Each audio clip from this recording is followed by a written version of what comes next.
And Saralina, that was fantastic. Thank you for the introduction. I also want to say a very special thank you to Pam and Dennis for opening up their backyard for all of us. What a beautiful way to do democracy. So I'm so glad that all of you are here. I appreciate your being here. I know there are a lot of things you could be doing on Labor Day, but 2020 really matters. And not just for the next 4 years or the next 8 years, but for generations to come. And we all know that's going to come straight through the center of New Hampshire. So thank you all for taking the time to be here today to invest in your democracy. I appreciate it. Thank you. Just before we get started, I just want to say a word about the fact that we're here on Labor Day and what that means. When I did the official announcement for my campaign, I went to Lawrence, Massachusetts. I don't know how many of you know Lawrence, Massachusetts. Bread and roses strike, right? But I think about it, I thought about it on that day. I think about the women who worked in those mills, the women who had so little that they often lived 2 and 3 families to a room, who often had to choose between whether or not to heat the room or whether or not to be able to feed their children, who had so little at a time when the bosses were just getting wealthier and wealthier and wealthier in the textile trade, in the shoe trade, in one trade after another. And the day that the women got the news that their pay was going to be cut, you know, here they were. Think about the conditions they were working under. Children were working. 1 in every 3 adult workers at that mill lost their life by the time they were 25 years old. That's how dangerous the machines were. That's what it meant to breathe the dust that they were all breathing. But they got the word, and it spread through the factory that their wages were going to be cut. And here were women, mostly women, nearly all immigrants. They had come from 50 different countries. And they said, enough. We've had enough. And first in 2s and 3s, and then by the dozens, and then by the hundreds, they got up and they walked out. And that's what started the strike that changed America. These women who had so little put it all on the line to try to build a future. And they did it together. And here's the part that always got to me. You go back and read the papers. The bosses at the time, the management, were sure the women would never come together. And you know why? Because they were different from each other. They spoke different languages. They came from, as I said, 50 different countries. And yet the women decided they had more in common that mattered to them, and that they were going to put aside their differences and come together to build a life in America that would create opportunity for themselves and their children. And for me, that's what the labor movement is all about. So happy Labor Day to all of you. This is our chance.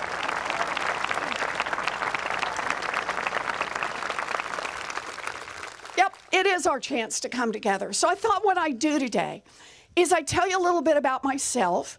I tell you a little bit about why I'm in this fight, although you may already have some sense of that. And then we do the most important thing. I'll stay as long as you want, and we'll do a selfie line. That'll be the fun part. You bet. You bet. So I was born and raised in Oklahoma. No Okies. I got 1 or 2. Okay. Yeah, you lived there for a while, right? We got a few people here. There aren't that many from Oklahoma. I have 3 older brothers. I'm what used to be called a late in life baby. My mother always just called me the surprise. And that's how it was. My 3 older brothers, who to this day are still referred to as the boys, to distinguish them from that one that came along so much later. The boys all went off and joined the military. My oldest brother, Don Reed, was career military. And he spent about 5.5 years off and on in combat in Vietnam. We were very lucky to get him back home. My second brother, John, was stationed overseas for about a year. My third brother, David, trained as a combat medic. Now, this is important in our family because it gave rise to a rule in our family, and that is never choke in front of David. To this day, the man carries a sharpened pocket knife, and he is convinced he could perform an emergency tracheotomy. It gives us some exciting moments at Thanksgiving. Somebody goes, and everyone's like, David, no, sit down. We're good here. I love my three brothers. They've all moved back to Oklahoma now. I get back as often as I can to visit with them. When we were growing up, our daddy had a lot of different jobs. He sold paint, he sold fencing, he sold hardware, he sold rugs. And when I was in middle school, the boys were all gone by then, my daddy had a massive heart attack. And he was in the hospital for what seemed like a very long time. And for a while, we thought we were going to lose him. He pulled through, but when we got him back home, he couldn't work for a long, long time. And even now, I can remember the day when we lost the family station wagon. I can remember how my mama used to tuck me in at night, and she'd give me a kiss, and I always knew what was coming. She'd walk out of the room, close the door, lean back against it, and start to cry. I'd hear her. She never wanted to cry in front of me. And these are the times that I learned words like mortgage and foreclosure. And then one day I walked into my folks' bedroom, and laid out on the bed was the dress. Now, some of you in here will know the dress. It's the one that only comes out for weddings, funerals, and graduations. And there's that dress laid out, and there's my mama in her slip and her stocking feet, and she's pacing. And she's saying, "We will not lose this house. We will not lose this house. We will not lose this house." She was 50 years old. She had never worked outside the home, and she was terrified. And she looks up and she sees me in the doorway. I'm just a kid. And she looks at me, and she looks at that dress, and she looks at me, and she wipes her face, pulls that dress on, puts on her high heels, and walks to the Sears and gets a full-time minimum wage job answering phones. That minimum wage job saved our house, and more importantly, it saved our family.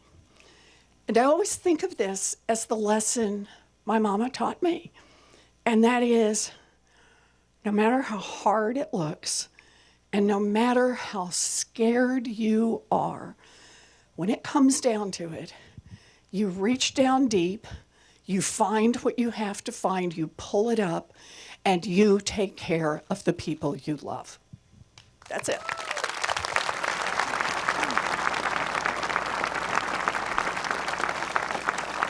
Now, it was only years and years later that I came to understand that's not just the lesson my mama taught me. That's what millions of people across this country do every day. That no matter how scared they are, no matter how hard the path looks, they reach down deep, they find what they have to find, they pull it up, and they take care of the people they love. That's what we do in this country. But it was only years after that that I came to understand that same story is a story about government. Because here's the thing. When I was a girl, a minimum wage job in America, full-time minimum wage job, would support a family of 3. It would pay a mortgage, it would cover the utilities, and it would put food on the table. Today, a minimum wage full-time job in America will not keep a mama and a baby out of poverty. That is wrong, and that is why I am in this fight. There it is. Yep.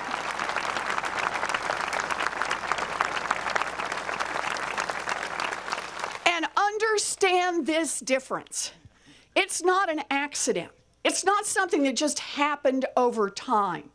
This is about deliberate decisions made in Washington. When I was a girl, the question was, what does it take a family of 3 to survive in America? What does it take to give them a toehold in America's middle class, a chance for something solid that they can build from? Today, the question asked in Washington about the minimum wage is, where do we put it to maximize the profits of giant multinational corporations? Well, I don't want a government that works for giant multinational corporations. I want one that works for our families. Yeah.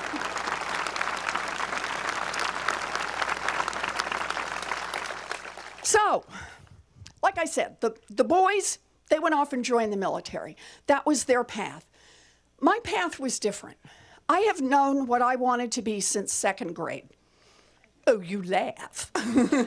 Some of you may not have decided till what, 4th grade? I mean, I get it. But I have known what I wanted to be since 2nd grade. I wanted to be a public school teacher. Can we hear it for America's public school teachers? Yes.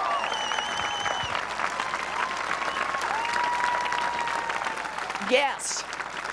Oh, this is what I wanted to do. And I invested early. I used to line my dollies up and teach school. I had a reputation for being tough but fair. I never wavered. I always knew this is what I wanted to do. But by the time I graduated from high school, my family didn't have the money for a college application, much less to send me off to 4 years at university so that I could be a teacher. So, like a lot of Americans, I do not have a straight path story. Mine has some twists and turns in it. So here's how my story goes. Graduated from high school and got a scholarship in debate. Yay! And then at 19, fell in love, got married, dropped out, and got a job. Not exactly the plan, but, you know, I picked it. It was my decision, but I thought it meant I would never get to teach. And then I found it. We're living down in Houston at this point. Yeah. Oh, yeah. And living down in Houston, and I found what was then a commuter college about 45 minutes away that cost $50 a semester. And for a price I could pay for on a part-time waitressing job, I finished a 4-year diploma, and I became a special needs teacher. I have lived my dream job. There it is. There it is. Yep. So, I love that work. Do we have any special needs teachers here? Oh, we do. We have bunches. Fabulous. So, back me up on this. This is not a job, this is a calling. I loved my kids. I had 4 to 6-year-olds, principally, and I can still remember their faces. I probably would still be doing that work today, but my story has a couple of more twists in it. And here comes the next twist. By the end of the first year, I was visibly pregnant. And the principal did what principals did in those days, wished me luck, and hired someone else for the job. Okay, so now I'm at home, I got a baby, can't get a job, what am I gonna do? And the answer is, I'll go to law school. Don't ever ask your friends how they ended up in law school. The stories are always a little strange. So anyway, I found a state law school. By this time, we've moved to New Jersey. Whoa, even better. There we go. So I moved to New Jersey, found a state law school, baby on hip, $450 a semester. I head off to law school. Do 3 years of law school, graduate, visibly pregnant. You will discover a pattern to these stories. Yeah, graduate visibly pregnant and take the bar, pass the bar, and practice law for 45 minutes. Okay, it wasn't for me. Because then I went back to my first love, which is teaching. For great big ones and taught in law school. More twists and turns in my personal life. Husband number one, it's never a good sign when you have to number your husbands.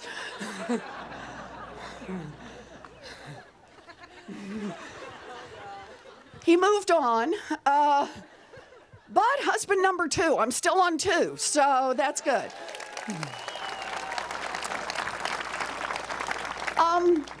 So there it is, I teach. And I don't know, maybe it's like everybody who grows up without money. Boy, I'll tell you what I teach about, and that's money.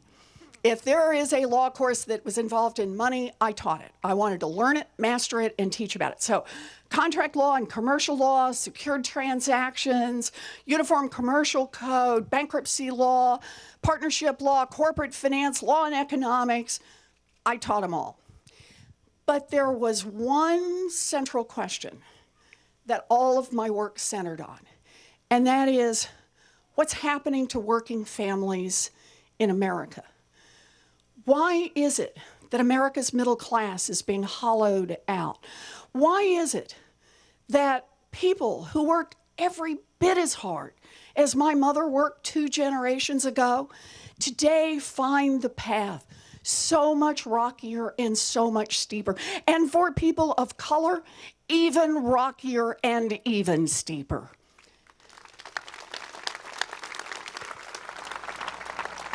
And the answer is just like the answer around minimum wage. It's who government in Washington is working for. Think of it this way. We have a government that works fabulously, works terrifically for giant drug companies, just not for people who are trying to get a prescription filled. We have a government that works really, really well for investors in private prisons and private detention centers down at the border, just not working for the people whose lives are torn apart by those places. We have a government that works amazingly well for giant oil companies that want to drill everywhere, just not for the rest of us who see climate change bearing down upon us.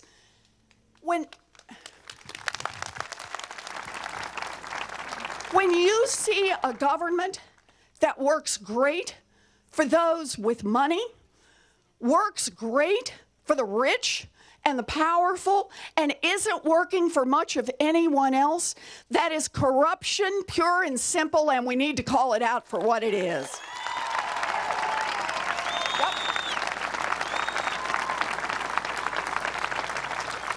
Corruption.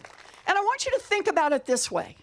Whatever issue brought you here today, whether it's guns, health care, climate, whatever issue gets you up in the morning, if there is a decision to be made in Washington, I guarantee it's been influenced by money. I guarantee it's been nudged by money. It's been shaped by money. It's been moved over a little and then a little more and then a little more by money. In fact, let me tell you a quick story. So go back to the early 1990s and you'll see science is really beginning to get it on climate change. The studies are starting to show, whoa, they don't have all the right words, but they've got the basics about what's happening here and why. And here's the amazing thing. In Washington, it's not a partisan issue. Democrats and Republicans are working together. They're talking about trying to figure out, so what do we need to do? Do we need to give the EPA more power? Is that the direction we need to go? Do we need some new regulations? Do we need new investments? What do we need to do? And then along come the Koch brothers. Oh, some of you have heard of the Koch brothers. The giant oil companies, the big polluters. And they get together and in effect say, wow, if Congress gets serious about climate change, that's going to bite into our bottom line. That's going to cut our profits pretty seriously. So they've got an investment decision to make. They could decide, you know, we're just going to stop with the fossil fuels and we're going to move to clean. No, they don't do that. They could decide, we're going to invest in all of the cleanup, you know, how to pull carbon out of the air, how to clean up the water. They don't do that. You know what they invest in? Politicians. They invest in Washington to get the decisions changed. Oh, and here's one of their biggest and earliest investments. They invest in scientists, so-called scientists, who deny climate science. Now think about that. Why would they invest in the people who deny climate science? It's not because they don't understand it. No, they invest because that builds an umbrella under which politicians can hide for decades and keep taking money from the oil industry, keep taking money from the big polluters and say, gee, I don't know. It all seems very controversial. You want to understand the climate crisis we face today? It's 25 years of corruption that has led to inaction in Washington. That's why we're here.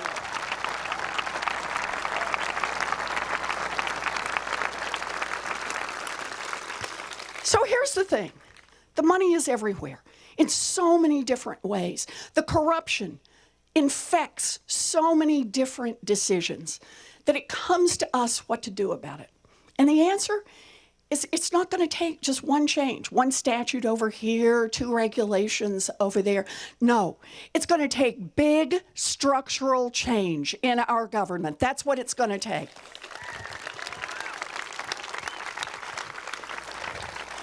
And I got a plan for that. All right, so let's talk about the plan. This is the fun part. Let's talk about the plans. Part 1 on the corruption, attack it head on. We have to call it out and attack it head on. Now, here's the good news. I have the biggest anti-corruption plan since Watergate. Yeah, that's good. Here's the bad news. We need the biggest anti-corruption plan since Watergate. So you wouldn't be surprised. This plan has a lot of moving parts to it because there are so many ways that money influences decisions. So let me just give you a sample of a few of these. All right, first one, end lobbying as we know it. We need to rewrite these rules. There we go.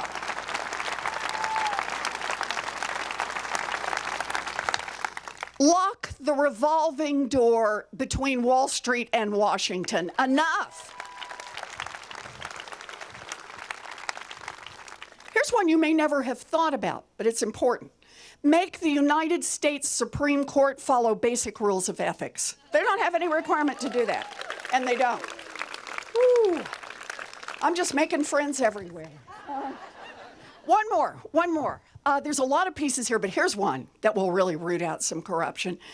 And that is make every single person who wants to run for federal office put their tax returns online.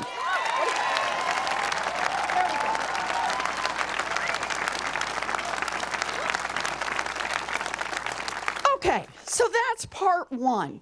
And that is get out your raincoats. And part 1. Attack the corruption head on. Part 2, we need some structural change in this economy. And let me talk to you for just a sec about what this is about. We have now giant corporations that have just gotten more powerful and more powerful and more powerful. And they've sucked up the little businesses, the medium-sized businesses. Shoot, they've sucked up what used to be the big businesses. And the problem with these giant corporations is they just run over everybody. They run over their own employees, they run over their customers, they run over the communities where they're located, and they call too many of the shots in Washington. So what can we do about it? Well, one obvious part is we could have a president who has the courage to enforce our antitrust laws. I'm there. Important, but not enough. Structural change means we need somebody else in this negotiation, in this ongoing conversation, in this economy, also to wield power. That means we need more power in the hands of workers. We need to make it easier to join a union and to give unions more power when they negotiate. Unions built America's middle class. Unions will rebuild America's middle class. We get get more powerful unions, that changes the structure. Let me talk about a second way you change the structure in our economy, and that is it's time for a wealth tax in America. It's time. So let me talk to you about what a wealth tax looks like. Here's my plan. Your first $50 million is free and clear. I see a lot of people go, okay, I can deal with this woman. All right. First 50 million is free and clear. This is your accumulated wealth, 50 million free and clear. But your 50 millionth and first dollar, you got to pitch in 2 cents. And 2 cents for every dollar after that. Okay, it's a wealth tax. By the way, anybody in here own a home? Yeah, you've been paying a wealth tax for a long time. It's just called a property tax. All I'm saying is for the bazillionaires, how about if in their property tax we include what's actually most of their wealth, which is their stock portfolio, the diamonds, the Rembrandts, and the yacht. Okay, that's all. I'm just saying let's include all of it. So, okay, so 2 cents. And by the way, I want to say to everybody, I'm not proposing a wealth tax because I'm cranky. No, I'm not. You know, some of these guys say, oh, I worked hard. I had a great idea. I worked late. Oh, yeah, unlike anybody else. But I worked late or inherited well. And so this is mine. And the answer is, yeah, you did. Good for you.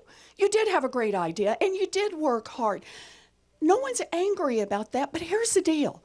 You built a great fortune here in America. I guarantee you built it at least in part using workers all of us help pay to educate. Yeah.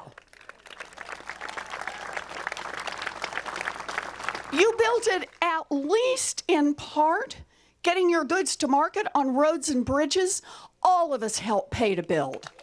Yep. You built it at least in part protected by police and firefighters all of us help pay their salaries. And we're glad to do it. These are the investments we make as Americans. We are happy to do this, to create more opportunity. But here's the thing. When you make it big, I mean really big, I mean the top 0.1% big, pitch in 2 cents so everybody else gets a chance to make it in this country. 2 cents. 2 cents. Because now comes the fun part.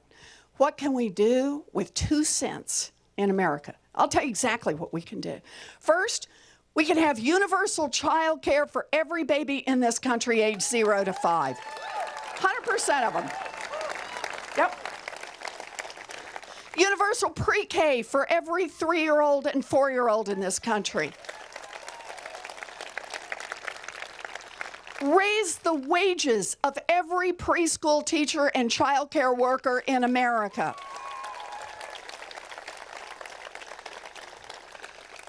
We can do all of that, but I'm not through yet. All of that for 2 cents, plus we can make technical school, 2-year college, 4-year college, tuition free for every person who wants to get an education.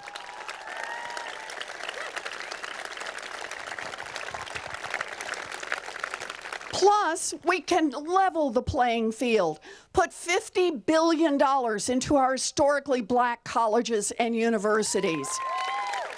Yep. And I'm still not through. We can do all of that and cancel student loan debt for 95% of the folks who've got student loan debt. Think about that. 2 cents. And by the way, we'd still have a couple of $100 billion left over if we did that. That tells you how far off this economy has gotten, the top 0.1%. Okay, so that's part 2. Part 1, attack the corruption head on. You break up that corruption, now you got a chance to get a lot of other things done.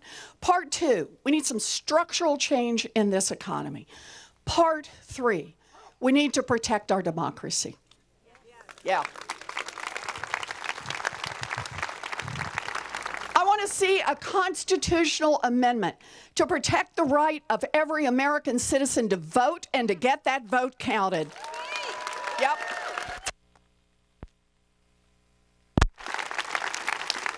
I've got a plan to make sure that every vote that is cast is as secure as if it were at Fort Knox and not subject to hacking by Russians, North Koreans, or anybody else with a computer.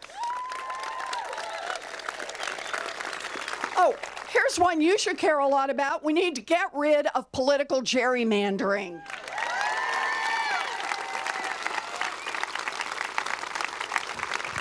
And at the federal level, roll back every voter suppression law in this country, including keeping college students from voting.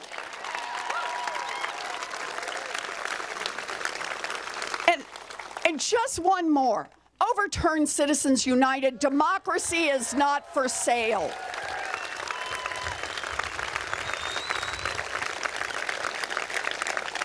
So there it is. I just want 3 things. Just 3 things, right? Attack the corruption so that we can make this government work for the people. Restructure just a couple of core pieces in this economy so it works for everyone, and protect our democracy. Now, those 3 things may sound like 3 different things. They're not. For me, they all come to the same place: opportunity. Who gets it in America? Is it something reserved just for those at the top? Opportunity. Opportunity for every one of our kids, and I underline every one of our kids, to get a first-rate education. Yeah. Opportunity. Opportunity to get a good job. Opportunity to start your own business. Opportunity maybe to buy a house. Opportunity to love the person you love and build the family you want to build. Opportunity.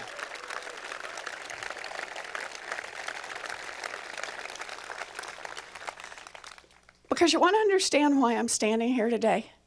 Not in a million years did I ever think I would be here talking to people about running for any office, much less this one.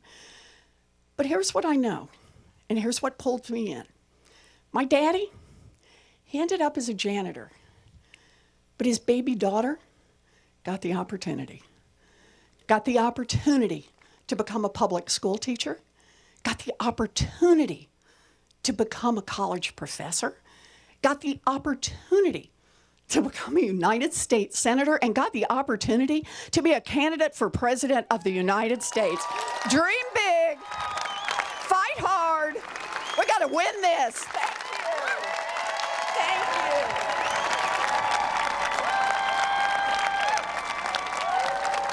Thank you. Thank you.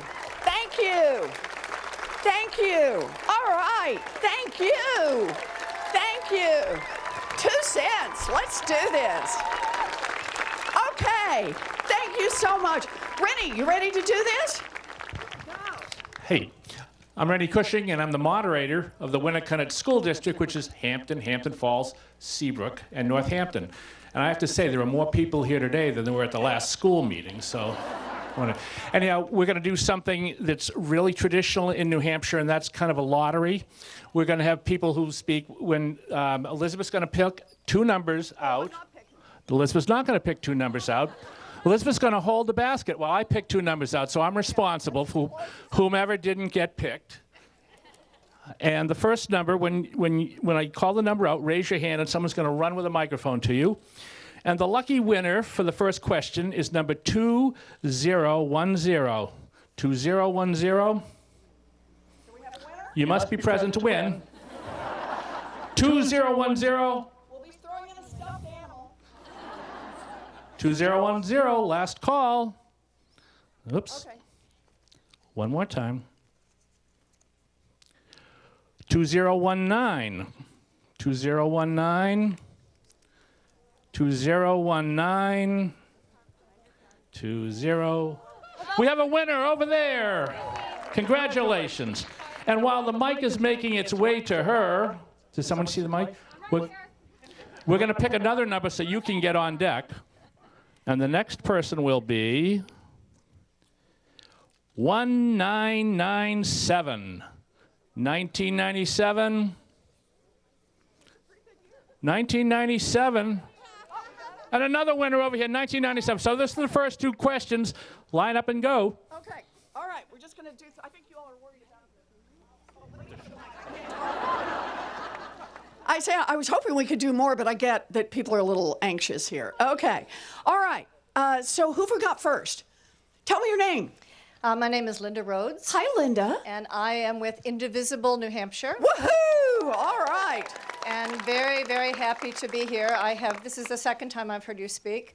Am I getting better? You convinced me 1,000% the first time. All righty, good. But one of the things, and I am all in for your candidacy. Yay! Let's just quit there, Linda. Yeah, That's great. all in. But one of the things that concerns me is when I talk to friends and family and people all over the country, they say, we love Elizabeth Warren, we love her policies, but can she really beat Donald Trump?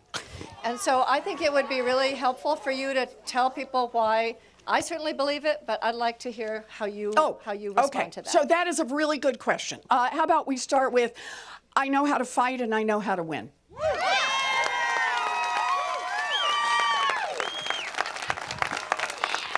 Yeah. And that is a big part of it. I mean, I think you have to be willing to get in this fight all the way. But here's another key part of it, at least as I see it. I think what's going to carry us as Democrats is not playing it safe. It's not pretending that everything was just fine and then there's this one problem and we get rid of that one problem, it's all going to work out, because it's not. It's not. We have problems going back decades now, and they are big structural problems. And nibbling around the edges or pretending they're not there is not going to make them go away. So I think talking about, not just talking about, but being willing to confront the big problems in this country and then producing plans, real plans for big structural change. I think that's what people want in this country. I think you got to give people a reason to show up and vote, and that's what I'm doing. Good. Good. All right. Who else we got? We got Amy. Amy, where are you, Amy? I'm gonna hold it. Here you Oh, are. sorry. Hi, Amy. I was not prepared for this, so That's okay. This is how my students used to feel when I would Yes. call them. They're like, Okay. nice So- day, huh? And Right. yeah. So, what is your plan? You know, we keep having shootings. It Yes. seems like on a weekly basis now, and you know, it's a big deal for like a day, and then everybody kind of forgets about it, and it goes away. But it's a huge problem, Yes. obviously. What's your plan to try to, you know, get the gun Okay. situation under control? So let me start by saying today, if it's an average day in America, 7 children and teenagers will die from gun violence. Won't make headlines, most of them. It'll happen in neighborhoods and that don't get covered in the news. It'll fall particularly hard on communities of color, but it will happen. And it'll happen again tomorrow, and the next day, and the next day, and the next day, and the next day. It is our responsibility to put a stop to that. That's where we have to start, the urgency of this moment. That's part one. Part two is, think about what I just talked about corruption. Corruption is what keeps Congress from doing the people's business. The overwhelming majority of Americans want to see us take sensible gun safety regulations. They want to see us change the laws. And that's true, by the way, the majority of gun owners want to see us change the laws, right? Come on. And we know what the pieces are. So the question is, universal background checks, assault weapons off our streets, get rid of bump stocks and the ability to fire weapons in a short period of time. There are a lot of things we could be doing. So why doesn't it happen? And the answer is corruption. It's corruption. Right now, we have a Washington that is held hostage by the gun industry and the NRA. That has to stop.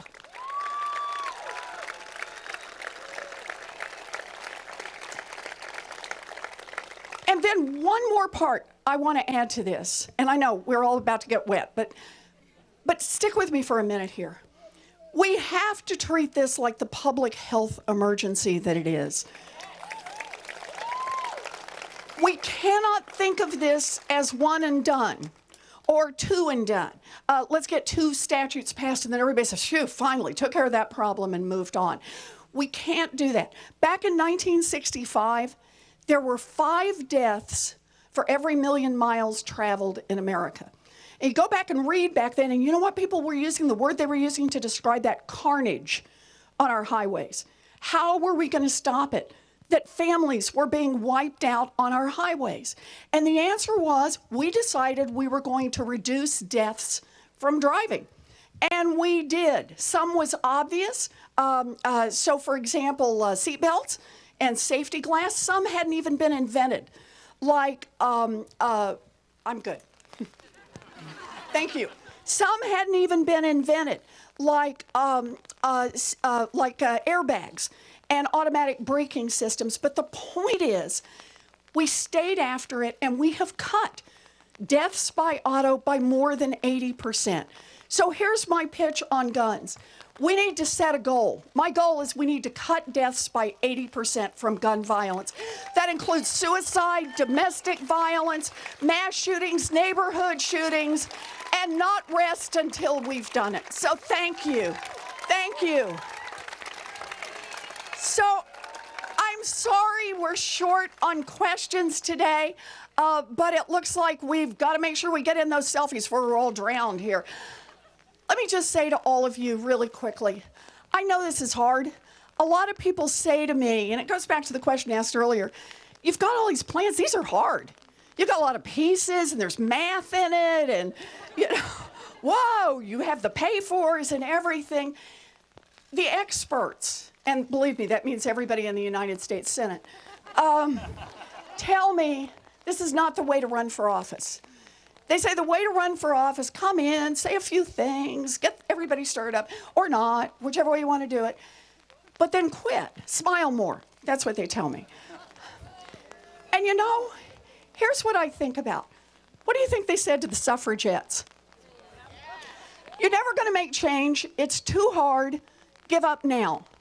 What did they say to the early union organizers? Too hard. Give up now. What did they say to the foot soldiers in the civil rights movement? Too hard, give up now. What did they say to the early LGBTQ activists just a few years ago? Too hard, give up now. But they didn't give up. They got organized. They built a grassroots movement. They persisted. And they changed the course of American history. This is our moment in American history, our moment to dream big, fight hard, and win. Thank you.